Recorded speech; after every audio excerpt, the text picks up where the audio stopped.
Bismillahirrahmanirrahim. Assalamu alaikum students. Today the topic that we are going to discuss of unit 6 is major sources of energy. In this topic we will learn what are the sources from which we get energy. We discuss all the major sources of energy in this lecture. So first of all we need to know what is meant by sources of energy. The energy that we use come from the sun, wind and water power etc. All the energy we get come directly or indirectly from the sun. Students, हम जो energy use करते हैं different purposes के लिए, वो energy directly या indirectly sun से आती है और sun ही main source है energy का, स्पेशली हीट एनर्जी और लाइट एनर्जी का जो मेन सोर्स है वो सन है। इसके अलावा भी जो हमारे पास डिफरेंट टाइप की एनर्जीज जो हमें मिलती हैं वो कहाँ से हमें मिलती हैं? सन से मिलती हैं। मेन जो हमारे पास सोर्सेज है एनर्जी के that are of two types, renewable sources and non renewable sources.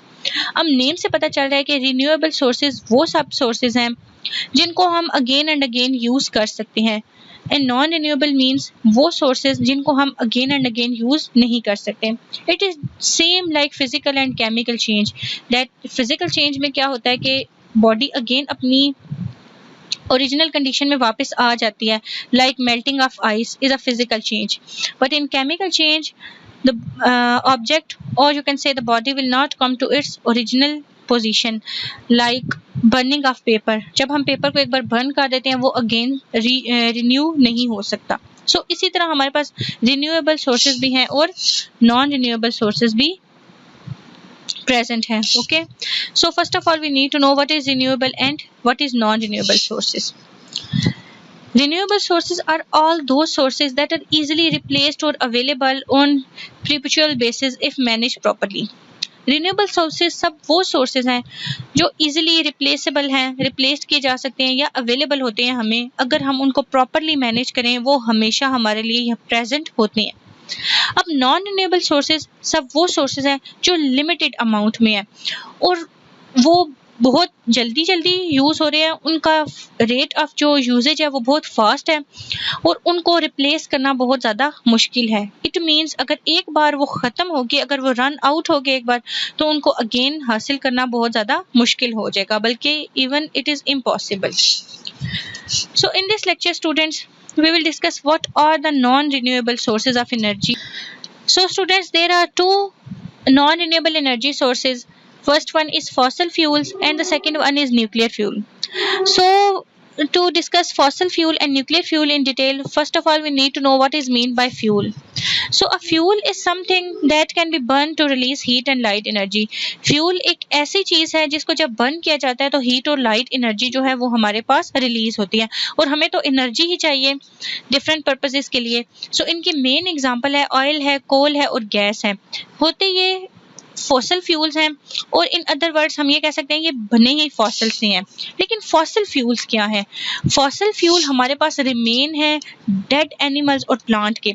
जब कोई एनिमल या कोई प्लांट डेड हो जाता है तो उसके ऊपर एक लेयर ऑफ सॉइल बनना शुरू हो जाती है, मतलब मिट्टी की एक लेयर बनना शुरू हो जाती है आहिस्ता आहिस्ता आहिस्ता। क्योंकि स्टूडेंट्स हम जो इंसान है ये हमारा जो है सिस्टम इस तरह का कि मरने के बाद हमें जो है वो प्रॉपरली दफनाया जाता है, लेकिन ये जो प्लांट्स हैं और जो एनिमल्स हैं इनका ऐसा कुछ भी सिस्टम नहीं है। तो जब ये इनकी डेथ हो जाती है, इनके ऊपर जो कोई तूफान आए, बारिश आई या कुछ भी प्रॉब्लम हुआ तो क्या होता है कि इनके ऊपर एक मिट्टी की लेयर बनना शुरू हो जाती है और आहिस्ता आहिस्ता आहिस्ता वो बहुत ज़्यादा डीप अर्थ में चले जाते हैं। उससे क्या होता है कि उनकी बॉडीज अंदर ही डिकम्पोज हो जाती हैं और फिर वो किस में कन्वर्ट हो जाते हैं? फॉसिल फ्यूल में कन्वर्ट हो जाते हैं।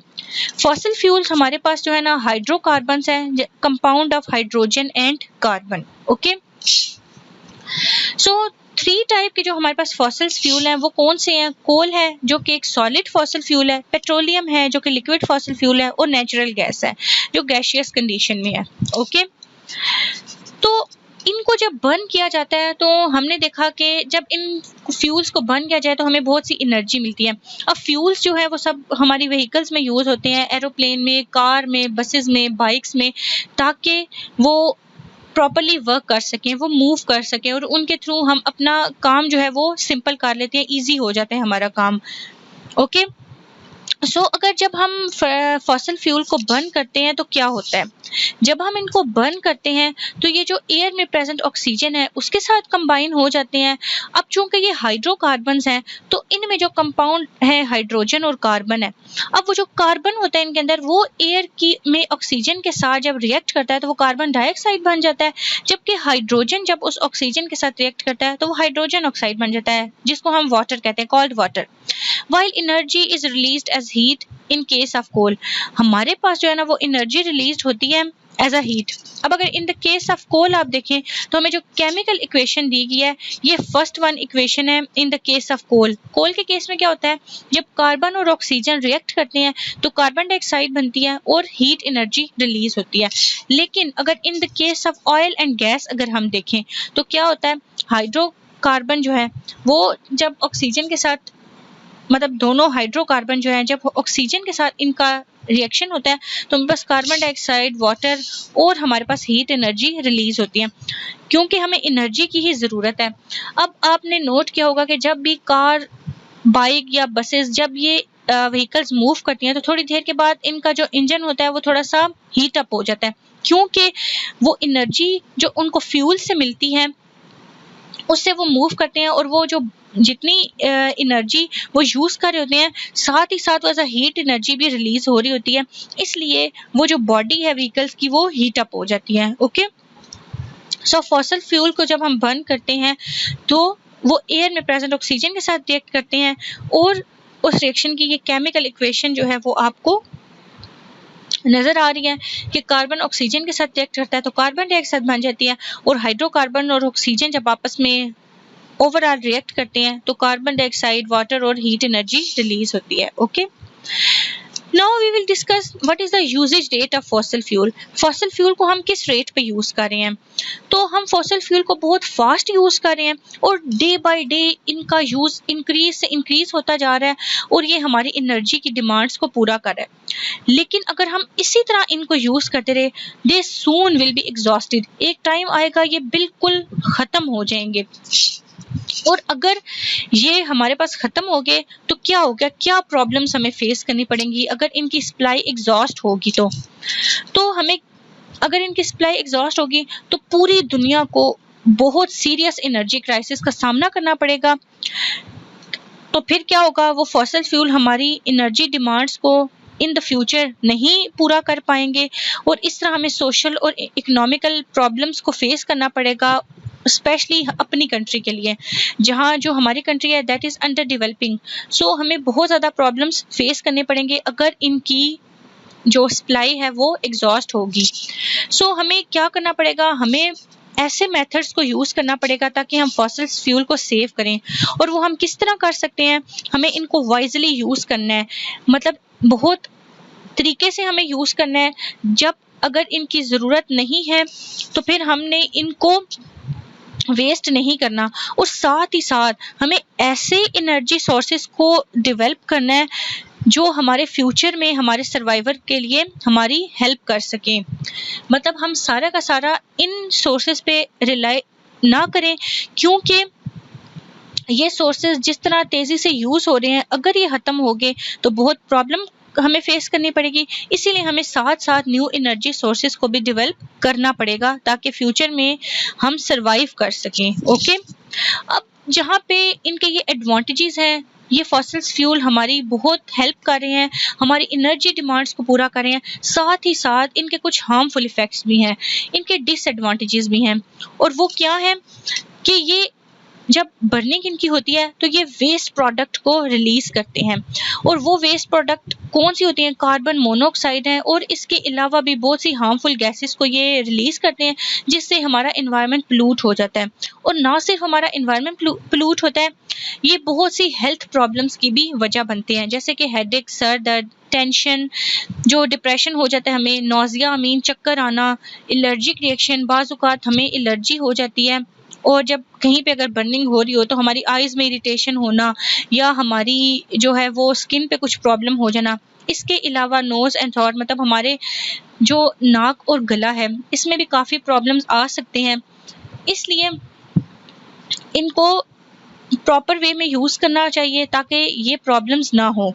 और अगर बहुत लॉन्ग एक्सपोजर हो हमारे इन हार्मफुल गैसेस के साथ तो हमें मज़ीद हार्मफुल डिजीज़ भी हो सकती हैं, जैसे कि एस्थमा दमे की बीमारी जिसमें सांस लेना बहुत मुश्किल हो जाता है, lungs cancer, heart disease and even damage to brain.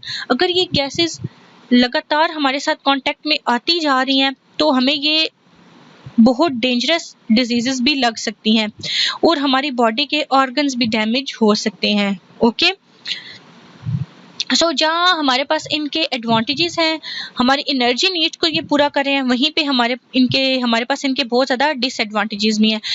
इनके डिसएडवांटेजेस को ख़त्म करने के लिए हमें फिर बहुत से प्रिकॉशंस करने पड़ते हैं, मतलब हमें ऐसे इंजन्स गाड़ियों में यूज़ करने पड़ते हैं जो हमारे पास जो है वो जिनसे धुआं ना निकले, और इस तरह और भी हमें बहुत सी एहतियाती तदाबीर करनी पड़ती हैं ताकि हमें इनका फ़ायदा हो बजाय इसके के साथ साथ हमें इसका नुकसान हो। It is all about fossil fuel. Now we will discuss what is nuclear fuel. Nuclear fuels क्या है स्टूडेंट्स? न्यूक्लियर पावर प्लांट्स में हम कैसे एनर्जी को लेते हैं, वो एनर्जी हमें मिलती है as a result of fission reaction. जैसे मैंने आपको न्यूक्लियर एनर्जी में बताया कि न्यूक्लियर एनर्जी हमारे पास वो एनर्जी होती है जो न्यूक्लियर रिएक्शन के रिजल्ट में हमें मिलती है। दो तरह के न्यूक्लियर रिएक्शन के बारे में हमने डिस्कस किया था, fission reaction and fusion reaction. तो हमें जो एनर्जी मिलती है वो as a result of fission reaction मिलती है, फ्यूजन के थ्रू भी हमें एनर्जी मिलती है। फिशन में क्या होता है कि एक हैवी एटम जैसे कि यूरेनियम एटम है, इसका मैस नंबर बहुत ज़्यादा होता है, एटॉमिक नंबर भी, तो ये जब हमारे पास स्प्लिट हो जाता है स्मॉल पार्ट्स में, इससे large amount of energy release होती है और न्यूक्लियर पावर प्लांट हमें इतनी ज़्यादा एनर्जी देते हैं, a lot of nuclear radiations and vast amount of heat, इनसे बहुत ज़्यादा न्यूक्लियर रेडिएशन मिलती हैं, वास्ट अमाउंट ऑफ हीट निकलती है, और उनमें से कुछ पार्ट जो है उस एनर्जी का, a part of this heat is use to run power plants, और उस हीट का कुछ पार्ट पावर प्लांट को रन करने के लिए यूज़ होता है, while lot of heat goes waste in the environment. लेकिन बहुत सी जो हमारे पास हीट है वो इन्वायरमेंट में चली जाती है और वेस्ट हो जाती है। न्यूक्लियर फ्यूल्स भी हमें एनर्जी देने का एक बहुत मेजर सोर्स है, लेकिन न्यूक्लियर फ्यूल्स को भी यूज़ करते हुए हमें प्रिकॉशंस को माइंड में रखना चाहिए क्योंकि इनके भी बहुत से डिसएडवांटेजेस हैं। अब वो डिसएडवांटेजेस क्या हैं कि जो न्यूक्लियर पावर प्लांट्स हैं उन्हें बिल्ड करना बहुत एक्सपेंसिव है, कॉस्ट बहुत ज़्यादा है इनकी। दूसरी बात यह है कि ये नॉन रिन्यूएबल हैं, इन्हें हम अगेन एंड अगेन यूज़ नहीं कर सकते, और जब इस तरह के हमारे पास न्यूक्लियर फ्यूल जब बर्न होते हैं तो ये रेडियो एक्टिव वेस्ट भी प्रोड्यूस करते हैं जिसको डिकम्पोज करना बहुत मुश्किल हो जाता है, और इनकी डिकम्पोजिशन भी बहुत ज़्यादा एक्सपेंसिव होती है, और इनसे भी हमें बहुत सी डिजीज़ हो सकती हैं, स्पेशली कैंसर होने का ख़तरा है, एंड रिस्क ऑफ डिज़ास्टर्स, और इनकी वजह से बहुत से डिज़ास्टर्स आने का भी ख़तरा है, मतलब तूफ़ान हो जाना आना। इसके अलावा ऐसी नेचर में के इन्वायरमेंट में ऐसी चेंजेस आना जिनसे हमें बहुत ज़्यादा जो रिस्की हैं हमारे लिए, वो हमारे लिए सूटेबल नहीं है। इनको भी हमें एक प्रॉपर वे में यूज़ करना है, और इस तरह इनके वेस्ट को डिकम्पोज करने के लिए कुछ हमें मेथड्स जो हैं वो उनको अप्लाई करना है ताकि हम न्यूक्लियर पावर प्लांट्स के जो डिसएडवांटेजेस हैं इनको कुछ हद तक कम कर सकें। This is all about nuclear power plants, or you can say nuclear fuels. You have to learn this lecture carefully, students, and it is the time for your home task now. The question is, why fossil fuels are called non-renewable form of energy? You have to give the answer of this question with the help of this lecture. But if you have any query related to the lecture or related to your homework, you can ask me anytime. Thank you, stay safe, and Allah Hafiz.